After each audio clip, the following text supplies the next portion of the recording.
Quando a lua brilha no céu, clareia Umbanda. Quando a lua brilha no céu, clareia Umbanda. Quando a lua brilha no céu. Bem, então vamos começar, falando um pouco sobre essa linha de trabalho, assim, que não é muito ativa na Umbanda, mas quando ela vem, ela traz vibrações, muito positivas e muito elevadas, para nos alegrar e nos ensinar muitas coisas também.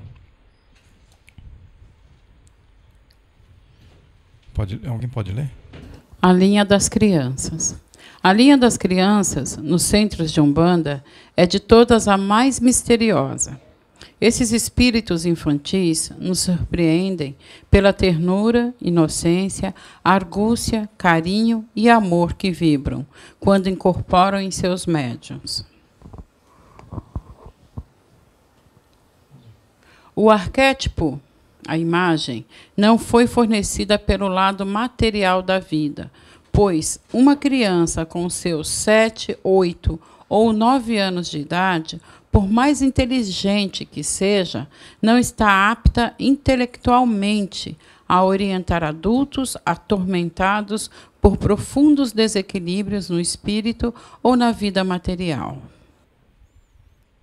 Bom, quando a gente fala em arquétipo, por exemplo, quando nós imaginamos o preto velho, então, na verdade, não significa que quando vem esse guia, não significa que ele,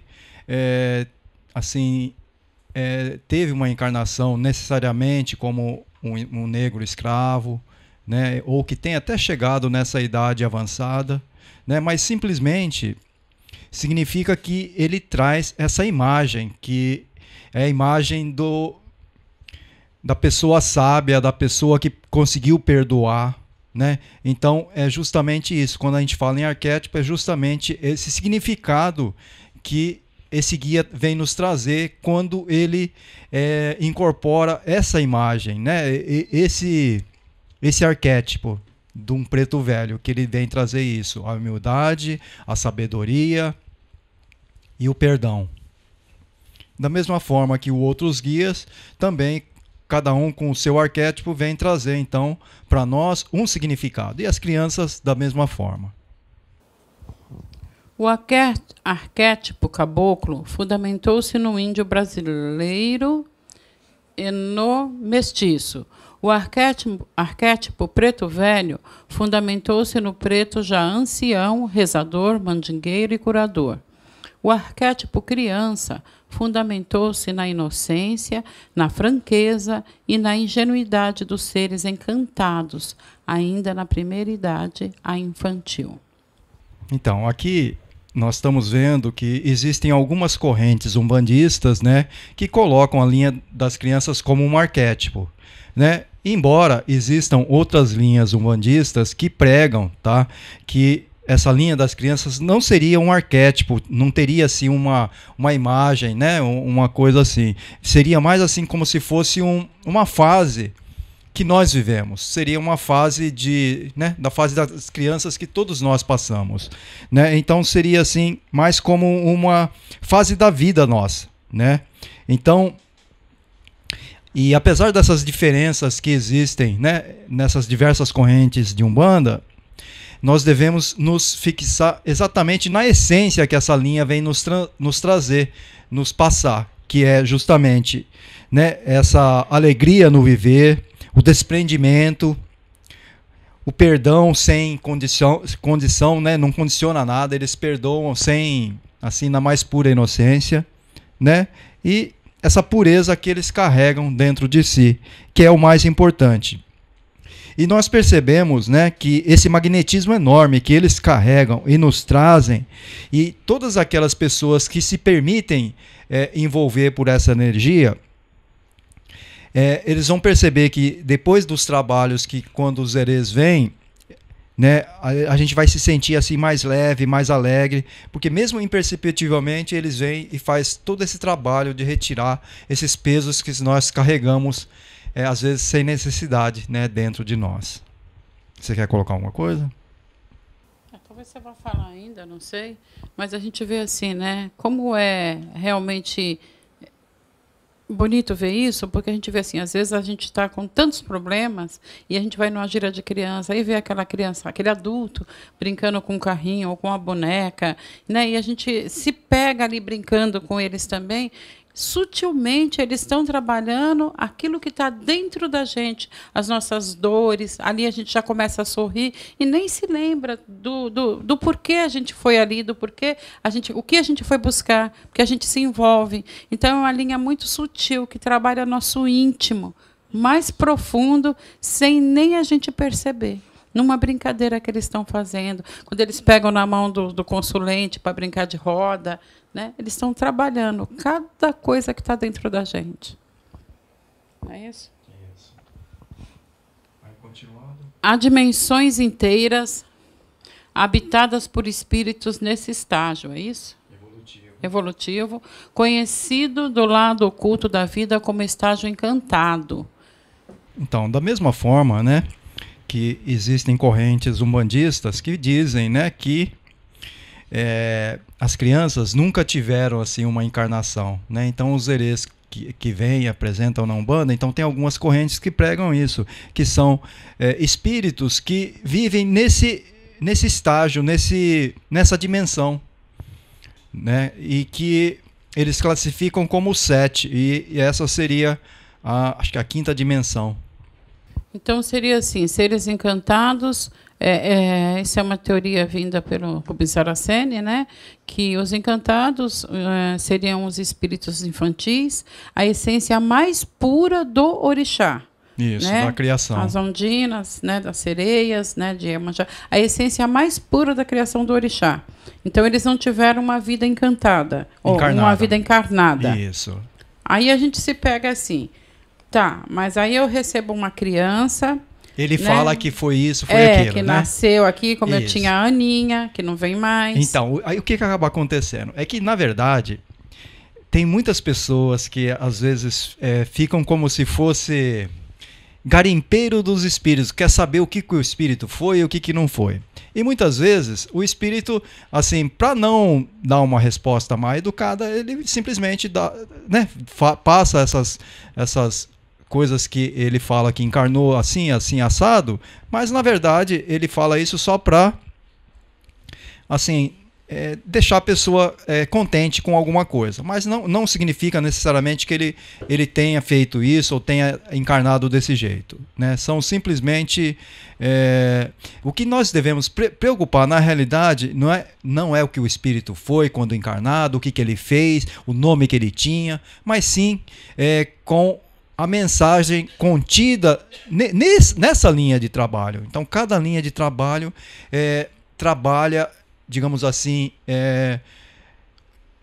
uma parte do nosso íntimo, sabe? De nossas fraquezas, de onde nós precisamos melhorar.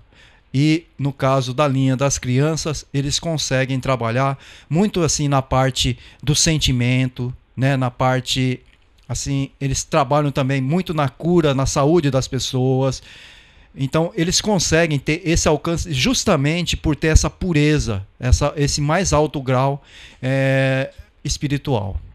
Então, assim, quando a gente recebe nos terreiros as crianças, o Joãozinho, o Pedrinho, a Mariazinha, né, que a gente chama, que são as nossas crianças, na verdade a gente está recebendo ali a essência mais pura do orixá. Isso. Então, o restante que passa daquilo está sendo o quê? Fruto do médium. Justamente. Muitas vezes o médium já, assim, por conta de coisas que ele já ouviu, que ele pesquisou de como que é a linha, né, das crianças. Então, são muitas coisas que estão, às vezes, no inconsciente do médium, né? Então, a gente tem que tomar muito cuidado com essas crenças, né, que às vezes são, digamos assim, equívocos, né, que existem dentro da religião, né? O mais importante, né, é a gente focar justamente nessa essência que eles trazem. Tá. É que eu sempre me peguei assim, né? Se um espírito de criança parte, né? Depois que ele parte, ele tem um espírito já amadurecido. Ele partiu lá com seus 12 anos. Né? Aí o que ele aprendeu nessa faixa etária para estar voltando para trabalhar num terreiro como um espírito. Então, isso consegue me mostrar um outro lado dessa dúvida que eu tinha. Que, na verdade, a inocência, o simbolismo da inocência que vem como a criança é uma bênção dos orixás para nós, mandando essa essência mais pura chegar até nós através dos médiuns. E essa inocência é interpretada por nós como crianças, porque é onde a gente percebe a inocência nas crianças. Tá certo isso? É simples, essa associação simples que existe. assim? Né? Então, Mas assim, isso mexe com a cabeça de nós todos, não mexe não, gente? né, são muitas coisas, mistérios que existem, mas o importante é nós entendermos, né, que é essa essência dessa linha de trabalho, que é justamente a pureza, que é isso que nós devemos trabalhar em nós, né? Conseguir perdoar incondicionalmente, procurar enxergar as coisas com menos segundas intenções, né? Inclusive eu estava falando para a Cleusa que eu vi uma mensagem até legal, né, no Facebook essa semana, e eu comentei com ela, e aí nós perceberemos como que é essa inocência, essa pureza trabalhando. Aí, então, só vou fazer uma perguntinha só que assim, tinha nessa história, né? Tinha um menino que ele chegou para a professora, ele estava no 3º ano, e ele falou assim: olha, professora, eu acho que eu preciso... Ele estava no primeiro ano, né? E a irmã dele estava na 3ª série. Ele falou para a professora que ele achava que devia estar no 3º ano, porque ele era mais inteligente que a irmã dele, né? Aí a professora ficou meio assim, levou o menino até a sala do diretor, né, e contou a história do menino. Aí o diretor chegou para o menino e falou assim: olha, o negócio é o seguinte, eu vou fazer algumas perguntas para você, se você não errar nenhuma, então eu coloco você na 3ª série. Né? Então, o diretor fez lá diversas perguntas de matemática, umas perguntas até difíceis, né, e ela acertou tudo. Ah, então tá bom, eu acho que você tem razão, você vai então para a 3ª série. Aí a professora não ficou contente, né? Falando: não, espera aí, eu também tenho algumas perguntas para fazer para o menino. Ver se ele acerta. Né? Aí a professora fez diversas perguntas, assim, meio capciosas, né? E aí ela chegou numa outra pergunta, acho que a última pergunta, e perguntou para ele: o que é que alguns homens têm comprido, alguns têm curto, e colocam na mulher depois que ela casa? Aí, o que o menino respondeu? Sobrenome. Isso, é o sobrenome, né? Aí o diretor ficou assim até abismado, que ela já tinha feito diversas perguntas, ele tinha acertado tudo, assim, não assim no sentido, porque essas perguntas que ela fez tinham diversas respostas, diversas assim não, né? Assim, meio maliciosas, respostas, né? Maliciosas, no caso. É isso que você está querendo dizer, mostrar para nós. Tinham respostas que maliciosas. Às vezes na vida da gente, a gente acaba indo por um caminho assim, do malicioso em tudo na nossa vida, né? Ou no negativo em tudo na nossa vida. Isso. E como uma criança, com a pureza dela, ela não pensou em malícia nenhuma, simplesmente no ponto certo. Isso. Não é isso? Isso. Né? E é assim que deve ser, né? As crianças vêm nos mostrar isso, que nós muitas vezes colocamos certas coisas, né, na nossa mente e enxergamos dessa forma. Por quê? Porque nós colocamos lá, né? Então são coisas para nós refletirmos, né? E entendermos que é essa pureza que nós devemos tentar colocar em nós, trabalhar em nós, né, para poder esse mundo ser um pouco melhor. Quando a gente fala nos encantados, na pureza dos encantados que vem para nós como forma de crianças, quando a gente fala nas ondinas, nos gnomos, são esses encantados, a essência mais pura do orixá? Isso aí também são, como que fala, são muitas vezes, figuras, né, para a gente ter uma ideia, né, porque o ser humano, muitas vezes, para compreender certas coisas, tem que fazer uma associação com alguma coisa que ele já conhece, né? Então, muitas vezes é isso que acaba acontecendo. Nós fazemos uma associação, né? Não que necessariamente seja dessa forma, né? Porque existem muitas coisas que nós ainda não temos não temos alcance ainda, né? Mas que assim, a gente não deve se apegar muito a isso, né? Porque Mas a essência isso. é o que elas vêm trazer para nós. Isso. Eu vou ler, porque acho que está ruim ali, não está o canto? Dá para ler.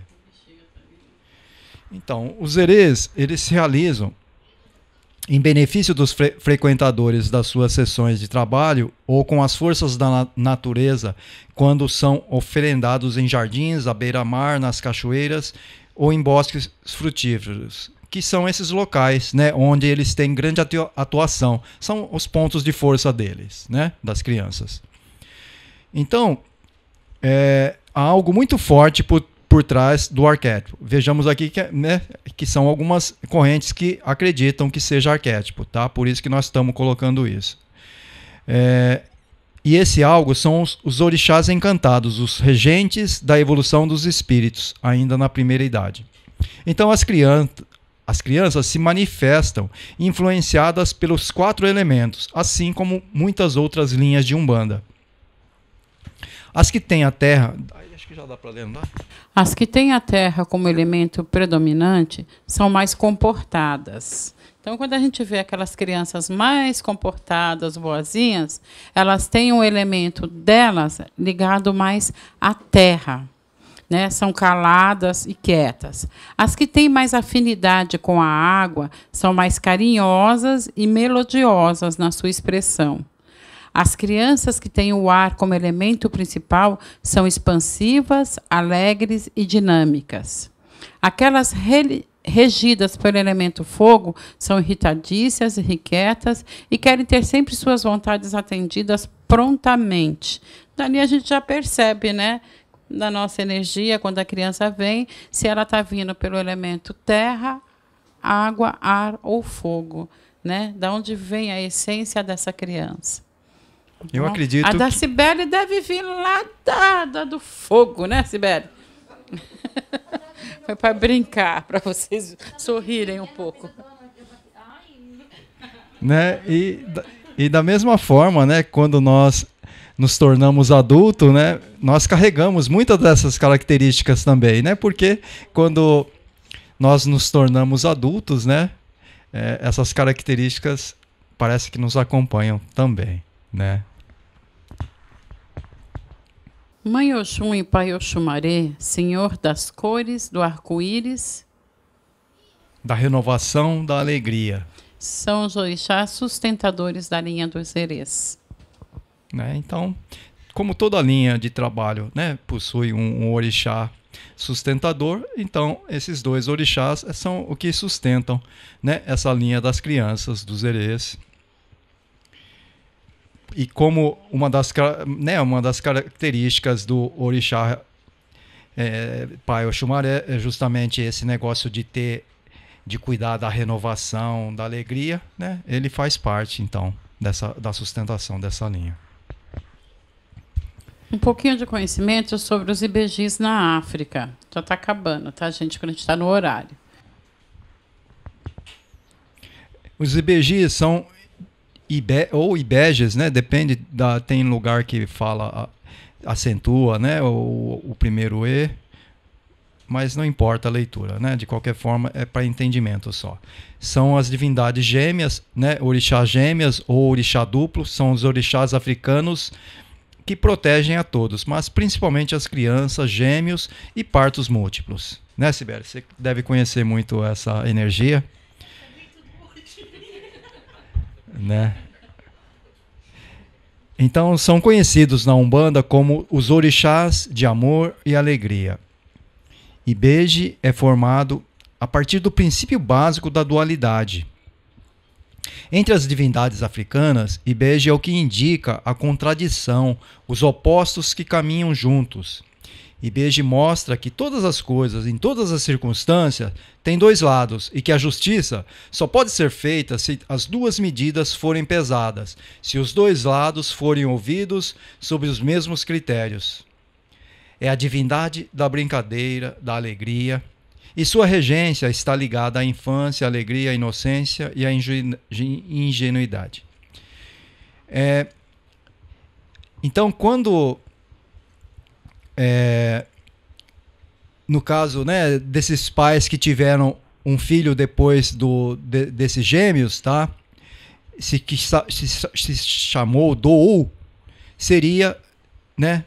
Então, o primeiro filho nascido depois dos gêmeos, que seria o terceiro ponto, o balizador do equilíbrio e da justiça com igualdade. No Brasil, abrasileirou-se para Dou, né? Na África, eles falam como Dou, né? No Brasil, a gente chama de Cosme, Damião e Dou. É o terceiro filho, né? O terceiro não, né? Após os gêmeos.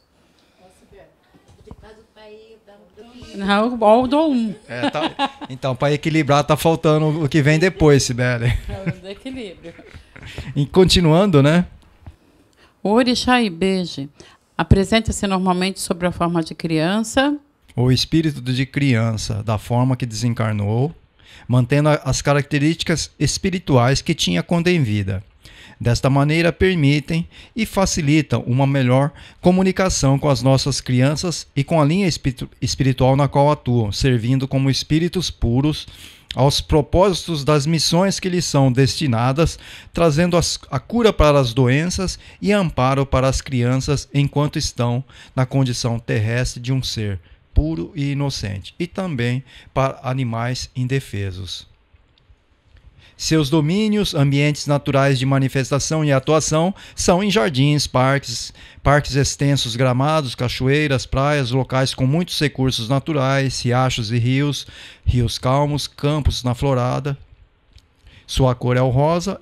Os espíritos que trabalham sob a influência e irradiação de Ibeji são os espíritos de grande força espiritual, totalmente contrária à figura que se tem de uma criança. Julgá-los frágeis e fracos é de fato um grande erro, pois depois de Oxalá, são os únicos que dominam totalmente as fontes de energia da natureza, do poder mágico, dos sentimentos e vibrações mais puras de luz intensa. Porque são essências dos orixás. Bom, São Cosme, São Damião e Dom. Então vamos só assim dar um pequeno resumo, né, dessa história. Por que houve esse sincretismo com São Cosme e São Damião? Embora haja esse sincretismo com São Cosme e São Damião, precisa ficar claro que Cosme e Damião não eram crianças, e sim médicos que viveram no século III e se converteram ao catolicismo. Após a conversão, passaram a atender àqueles que se convertessem para o catolicismo, ou seja, condicionava a sua caridade. Então tinham muitas pessoas, né, de poucas posses que ficavam doentes e procuravam, né, esses médicos, mas eles condicionavam, né, assim, esse atendimento gratuito, né, a conversão na sua fé. Então a gente assim fica um pouco assim, né, mas como eles fizeram, né, a fama deles prosseguiu, né, de curadores do pobre ficou. Então eles foram associados à linha das crianças. E Dom, como que surgiu? Dom, na realidade, é uma inclusão umbandista, pois no catolicismo não existe essa figura Dom, né? Isso. E existe uma história, né, que foi contada pelo pai Ronaldo Linhares, onde no Rio de Janeiro, assim perto da tenda de Umbanda Nossa Senhora da Piedade, onde, né, começou a Umbanda, tinha uma lojinha, né, que vendia artigos de Umbanda e imagens, e que tinha essa imagem de Cosme e Damião. E certo dia o funcionário ele pegou e derrubou assim uma imagem menor e quebrou essa imagem. Ficou só um dos santos lá, né, inteiro. E ele pegou e pôs essa imagem menor na frente assim da imagem maior, né? E as pessoas passavam e perguntavam quem que era aquele santo menor que estava ali na frente, né? E no Rio de Janeiro, como São Cosme e São Damião é conhecido como 2-2, ele começou a falar, é 2-1, 2-1. E daí para ficar do 1, né, ficar se transformar nisso foi um passo, né? Então, embora do 1 esteja assim muito parecido com esse do U, né? A gente acredita que seja uma coincidência, né? Porque o pai Ronaldo Linhares era uma pessoa assim muito íntegra, né? E que tinha muita credibilidade. Então a gente acredita que ele não esteja assim contando essa história como brincadeira, né? Mas eu penso assim, olha, se a gente for pensar que existe o Cosme, Damião, Dom, que seria o equilíbrio, eu quero crer que essa imagem quebrou e esse rapaz foi intuído a colocar porque no Brasil ainda não tinha chego essa imagem do Dom, né? Então, de alguma maneira, esse sincretismo tinha que se iniciar. Parece uma brincadeira, mas eu acredito que possa ter um fundo espiritual em cima disso tudo. Eles trabalhando para mostrar, para ficar um negócio coerente, né? Com o que existia na África, para ficar um sincretismo lógico, coerente, né? Então, são curiosidades, né? Só para a gente saber que existiu, né? E para encerrar, vamos nos permitir sentir todas as vibrações de amor que as crianças nos trazem, com toda a sua pureza. Salve as crianças que estão dentro de nós. Salve Beijada. Gente, tudo isso que o Plínio falou, né, são estudos que a gente também pode procurar. Independente se a linha atrás, como a criança encantada, aquela que veio a primeira vez, nunca teve vida corpórea, ou não, que seja aquela que a gente já acredita, que foi uma criança que foi e teve permissão de voltar, seja como for, que a gente aproveite disso tudo a essência do que elas nos trazem. O amor, o perdão, mas de verdade mesmo, sabe? Como eu falo para vocês, eu sou uma professora que trabalho muito com crianças. Então, ao mesmo tempo que uma criança briga e fala assim, tia, não é mais meu amigo, e chora se acaba, e a tia fala assim, ô fulano, é amigo, não é? Sou. Então, pronto, abraça e vai brincar. Acabou, eles estão brincando, eles não ficam carregando, e a gente cresce e esquece essa pureza. A vida traz muita coisa para a gente sabe disso, mas para que carregar pesos? Para quê? É só pesos. Vamos tentar ser mais leve. Tem coisa que não dá para esquecer? Será? Será que não tem? Que não é mais fácil a gente levar a nossa vida com mais leveza e pureza, deixando para trás aquilo que não fez bem, pronto, acabou, passou. É mais simples, fica mais fácil a nossa jornada, que já vai se transformando em tantas coisas, o tempo vai mudando, a idade vai chegando, vai aparecendo outras coisas na nossa vida, no nosso corpo, na nossa mente, o cansaço. Imagina, além disso tudo, ainda carregando coisas passadas, não vale a pena. Vamos aprender com eles essa essência, essa pureza. E uma coisa muito importante, né, que todos nós, quando adentramos, né, num templo de Umbanda, numa casa de Umbanda, numa tenda de Umbanda, né, que nós viemos, pedimos uma graça, pedimos alguma coisa, mas é importante a gente ter em mente que os guias, a espiritualidade, eles não podem, de forma alguma, interferir no nosso karma. Então, devemos pedir com fé, mas também devemos fazer por merecer essa graça. De que forma? Nos transformando, nos melhorando, né? Nos tornando seres humanos melhores, justamente tirando esses pesos, essas mágoas, né? Essas culpas que nós carregamos.